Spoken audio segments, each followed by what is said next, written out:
day mga kariks ko Ngayon po pala ay Thursday. Ay hindi pala. Nung Thursday pa po pala yung video na yan. Mamimili po pala tayo sa bayan yan. Ayan, outfit check. Magpapatingin din po pala tayo dyan ng ngipin. Ilang araw na din po pala ako hindi nakakapag-upload kasi nabusy yarn.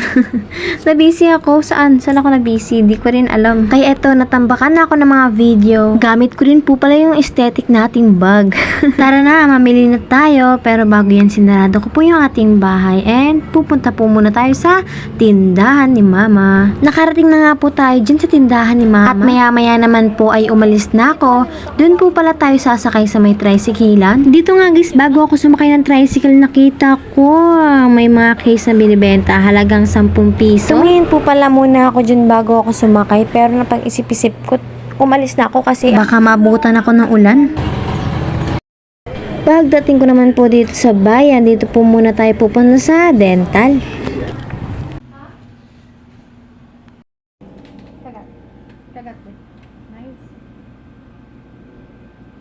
Dito guys ay kinakausap po ako dyan kung ano yung mga dapat gawin dyan sa ngipin ko, na sungke, na bungi. Pinapakita niya po sa akin at tinuturo kung saan po yung mga papastahan, bubunutin, ganun. Pero grabe ang presyo pag lahat yan na ayos. Pero about pa lang po dun sa pag-brace yung sinabi sa akin. At alam nyo ba guys kung magkano lahat-lahat pag nagpa-brace ako? Grabe ang mahal. Kaya sa batang ako, ang masasabi ko lang sa iyo at mabibigay kong payo, lagi ka mag-toothbrush at makinig kay Mama. At huwag mong pagsasabayin yung malamig at mainit ha. Nakakasira daw yun ng ngipin. So ayun na nga, diba? Ang bilis lang. Yan, palabas na pala ako dyan. Ay hindi, nakalabas na pala ako dyan. And then diretso naman tayo sa bilihan na mga gamit dito sa personal collection. Pagpasok ko po pala dyan ay naghanap na rin po agad ako ng glue. Basta po yung mga pinapabili sa akin ni Mama. Marami po kayong pagpipilian at mabibili dito. Basta po may pera kayo pambili. And dito naman guys ay bumili rin po pala ako ng plastic pambalot para sa mga bulaklak na binibenta ko. Sinusukat ko nga po kung gaano siya kalapad at kahaba kasi syempre pag pinasok mo na po yung flower is baka lumiit siya. At ito na po yung final decision ko, ay na po yung kinuha kong size. Wow, final decision yarn. Joke lang. At ito na nga po yung mga pinamili ko, scotch tape, cotton buds, glue. Nagpahabol rin po pala ako dyan ng shoe glue tsaka crown band. At buti na lang, ayan, umaraw na. Bumili rin po pala ako dyan ng 5 balot ng nata, and next naman po nating pupuntahan ay doon sa Balong and Mads Party Needs. Pagdating ko naman po dito at ayan, namili na po ako ng mga bibilhin natin. Tinalok nga rin po ako dito sa Bini na keychain kaso hindi siya kasya sa budget natin. Nagpabili na rin po pala sa akin si Mama ng iba niyang paninda. Ito po ang itsura ng labas ng Balong and Mads Party Needs. Nasa labas po pala yung mga gamit nila. Marami po kayong mabibili dito and meron din po silang binibenta para sa mga celebration. Dito guys, sabahan niyo po akong humatak. Kumuha ng mga bibilhin natin. Tinatansya ko lang din po pala yung mga kinukuha ko dyan kasi magkano lang din po yung dala kong pera. Yung mga bike.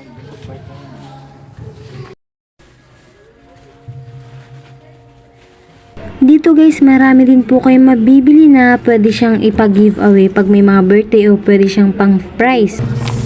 Okay na po. Thank you po.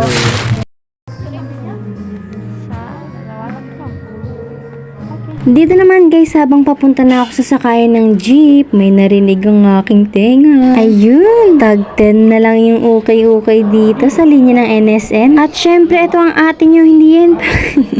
At ako syempre, pupunta ako dyan para mamili. At napapansin nyo guys, marami din pong namimili dito dahil mura po muna ngayon yung ukay-ukay nila. At syempre, ang una kong pinuntahan na pwesto is yung sa pants. Pero wala na po ako masyado nakitang maayos-ayos na pants. So, dumiretso naman ako dito sa dress. Nakakuha po pala ako ng 3 klaseng dress at 1 pants. Bali, ang nabili po natin dyan sa ukay-ukay ay 40 pesos. And pagkabili ko naman po dyan, dumiretso na po ako sa sakayan ng jeep. So, ayun guys, nakababa na tayo. Thumbs up. Magpapahinga muna ako dito at uupo. Ayan, nagpahangin ako dyan and kumain. Maya-maya din po ay ayan, naglakad na po ulit ako pauwi.